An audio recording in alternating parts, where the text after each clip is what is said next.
الأمة وجاهد في الله حق جهاده وعلى آل بيته الأطهار وأصحابه الأبرار الذين آمنوا به وصدقوا بما جاء به وساروا على نهجه ودعوا بدعوته وجاهدوا بجهاده وعلى من جاء بمن بعدهم من التابعين وتابعيهم وعلى كل من صار على نهجهم بإحسان إلى يوم الدين. فيا معاشر المسلمين أوصيكم وإياي نفسي الخاطئة المذنبة بتقوى الله فقد فاز المتقون وإن العاقبة للمتقين. Saudara-saudaraku, sidang jemaah Jumat yang saya cintai, tepat pada tahun ke-10 dalam perjalanan dakwah Rasulullah sallallahu alaihi wasallam, beliau mengalami satu benturan keras yang dalam salah satu hadis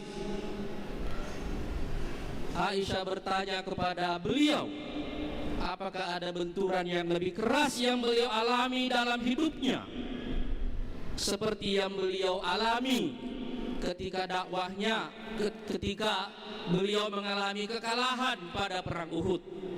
Beliau mengatakan ada, yaitu ketika ahli Taif, kaum musyrikin di Taif menolak dakwahnya.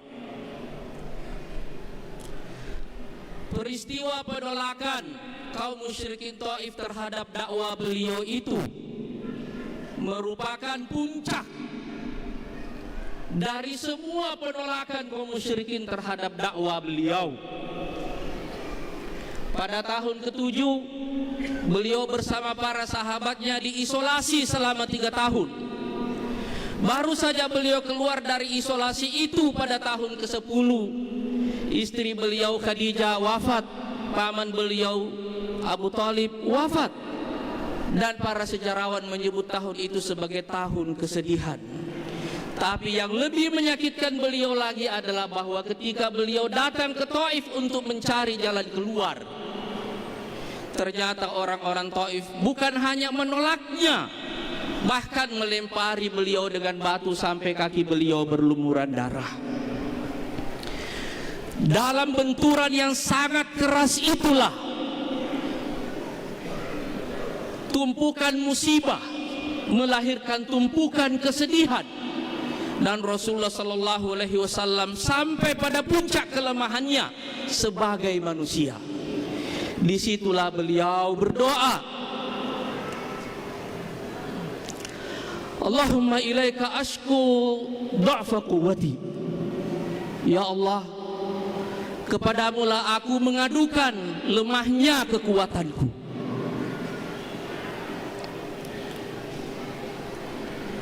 Allahumma ilaika ashku dha'fa quwwati wa qillata hilati, dan sedikitnya daya dan upayaku. Wa hawani 'alan nas, dan betapa hinanya aku di depan manusia. Ya Arhamar Rahimin, wahai Allah yang Maha Pengasih, Anta Rabbul Mustada'afin, Anta Rabbul Mustada'afin, Anta Rabbul Mustada'afin. Ya Allah yang Maha Pengasih, Engkaulah Tuhan bagi hamba-hambamu yang tidak berdaya. Coba kita renungi kembali doa Rasulullah sallallahu alaihi wasallam. Doa di tengah tumpukan musibah dan kesedihan. Allahumma ilaika ashku dha'fa quwwati wa qillata hilati wa hawani 'alan nas. Ya Arhamar Rahimin, Anta Rabbul Mustada'afin, Anta Rabbul Mustada'afin, Anta Rabbul Mustada'afin. Dan saudara-saudara sekalian, hanya ketika kita menyadari peristiwa ini, kita akan mengetahui betapa dahsyatnya peristiwa Isra Miraj yang datang setelah peristiwa ini persis. Di sini kita menyaksikan Rasulullah sebagai manusia biasa yang sampai pada limitnya, sampai pada batasnya, dan lemah selemah-lemahnya. Dan inilah bias yang membuat manusia ini banyak menolak agama beliau.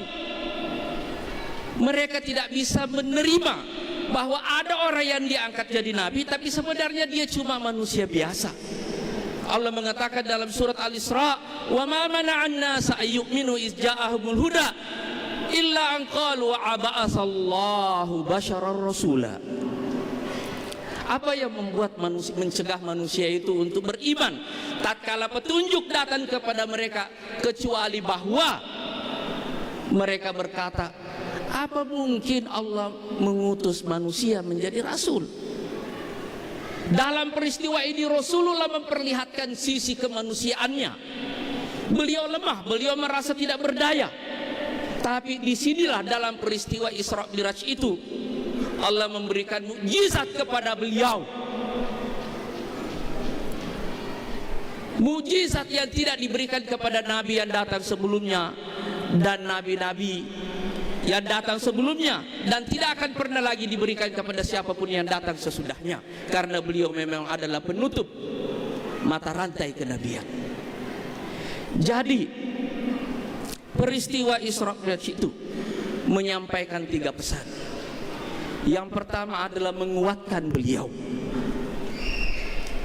Karena itu sebelum peristiwa Isra itu, dada beliau sekali lagi dibelah, hatinya dikeluarkan lalu dicuci dengan air Zam-Zam, lalu diberi ilmu dan hikmah, baru kemudian diperjalankan dari Masjidil Haram ke Masjidil Aqsa, dan di sana beliau memimpin salat yang di belakangnya adalah seluruh nabi dan rasul. Inilah pemimpin para nabi yang di Taif berdoa, "Ya Arhamar Rahimin, Anta Rabbul Mustada'afin." Bayangkan, itu beda jarak waktunya tidak terlalu jauh. Di saat ketika beliau dilempari batu dan beliau berdoa, "Ya Arhamar Rahimin, Anta Rabbul Mustada'afin," tiba-tiba di Masjidil Aqsa beliau memimpin salat yang makmumnya adalah seluruh nabi dan rasul. Bisakah kita membayangkan makna dari penguatan itu? Setelah itu beliau naik ke langit, pertama, kedua, ketiga, sampai ke-7, sampai ke Sidratul Muntaha, dan di setiap lapisan beliau bertemu dengan nabi-nabi, mulai dari Nabi Adam sampai kepada Nabi Ibrahim. Lalu beliau kemudian turun kembali ke bumi. Bisakah kita membayangkan apa yang bisa kita lihat waktu kita naik ke langit? Apakah kita bisa melihat planet yang namanya bumi ini? Tidak bisa. Tidak ada itu planet bumi dalam penglihatannya. Bisakah kita melihat Jazirah Arab? Tidak ada Jazirah Arab. Bisakah kita melihat Mekah? Tidak ada Mekah. Bisakah kita melihat rumah Abu Jahal yang menolak dakwah beliau? Tidak ada rumah Abu Jahal. Semua seketika menjadi kecil. Dan di langit itu, saudara-saudara sekalian, Allah Subhanahu wa taala menguatkan batin beliau, menguatkan hatinya, dan menegaskan kepemimpinan beliau di atas semua nabi dan rasul yang datang sebelum beliau. Jadi ketika beliau turun ke bumi, beliau datang dengan kekuatan yang dahsyat. Itu sebabnya ketika Ummu Hani mengatakan, "Ya Rasulullah, kalau kamu menyampaikan peristiwa Isra Miraj ini, orang Quraisy pasti akan tidak mempercayainya." Kata Rasulullah, "Walaupun mereka tidak percaya, saya akan bercerita kepada mereka." Begitulah cara kita menyerap kekuatan dari Allah Subhanahu wa taala. Dan karena itu, saudara sekalian, apakah rahasia dari peristiwa Isra Miraj itu yang membuat Rasulullah menjadi kuat? Salat. Kenapa mesti dari langit ke-7 perintah ini diturunkan oleh Allah Subhanahu wa taala? Supaya kita mengetahui satu hakikat, as-salatu mi'rajul mu'min. Salat itu adalah tangga naik orang-orang yang beriman. Pesan yang kedua adalah, ini adalah berita gembira bahwa setelah peristiwa Isra Miraj ini akan datang banyak kemudahan. Makanya kita lihat apa peristiwa yang terjadi setelah Isra Miraj. Beliau hijrah ke Madinah, beliau mendirikan negara Madinah, kemudian 8 tahun kemudian kembali membebaskan Mekah, dan kemudian membebaskan seluruh Jazirah Arab. Itu sebabnya Allah Subhanahu wa taala mengatakan, "Alam nashrah laka sadrak wa wada'na 'anka wizrak alladzi anqadha dhahrak." Belumkah wahai Muhammad kami lapangkan dadamu dan kami angkat beban yang selama ini memberatkan punggungmu, dan kami tinggikan namamu setinggi-tingginya. Makanya kita melihat tidak pernah ada nama Allah disebut, melainkan bersamanya ada Nabi Muhammad sallallahu alaihi wasallam. Asyhadu an la ilaha illallah wa asyhadu anna Muhammadan Rasulullah. Nama Allah dan nama Muhammad selalu dibuat berbarengan oleh Allah Subhanahu wa taala. Dan pesan yang ketiga adalah jika beliau bisa naik ke langit,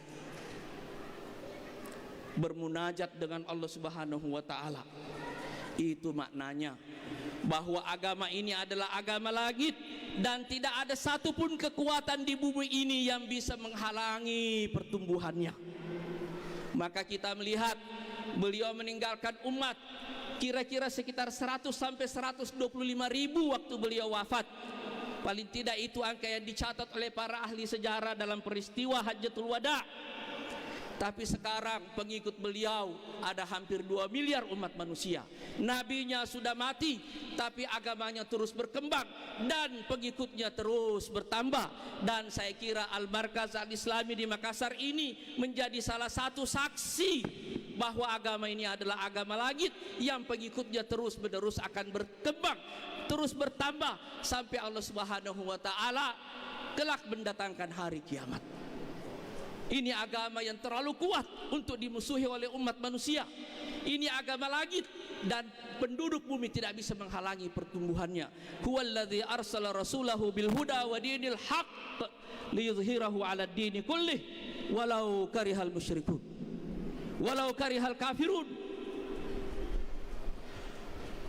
Dialah Allah yang telah mengutus nabinya untuk memenangkan agama ini dengan petunjuk, walaupun orang-orang musyrik, orang kafir semuanya membencinya.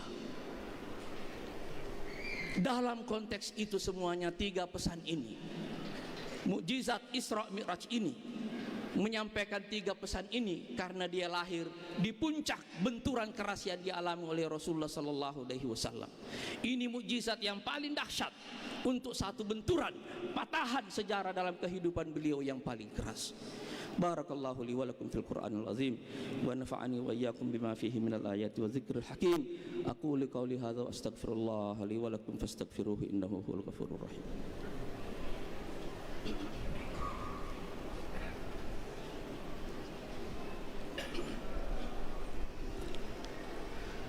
Alhamdulillahirabbil alamin wa bihi nasta'inu ala umuri dunya waddin. Asyhadu an la ilaha illallah wahdahu la syarikalah wa asyhadu anna Muhammadan abduhu wa rasuluhu mab'uts rahmatan lil alamin.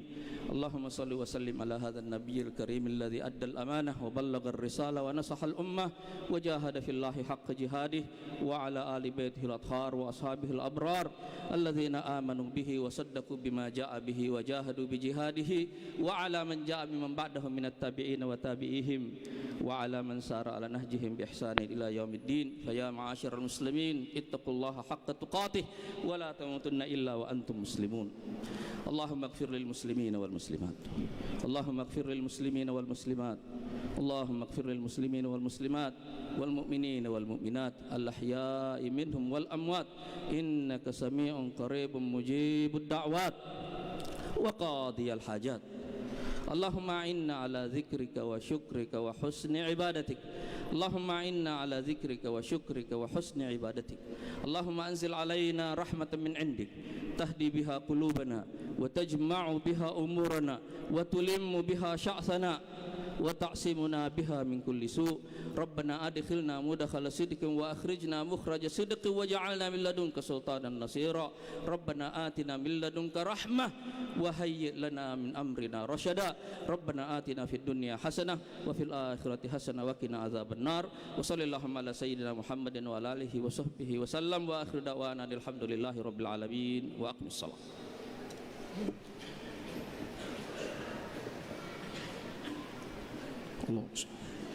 الله أكبر الله أكبر أشهد أن لا إله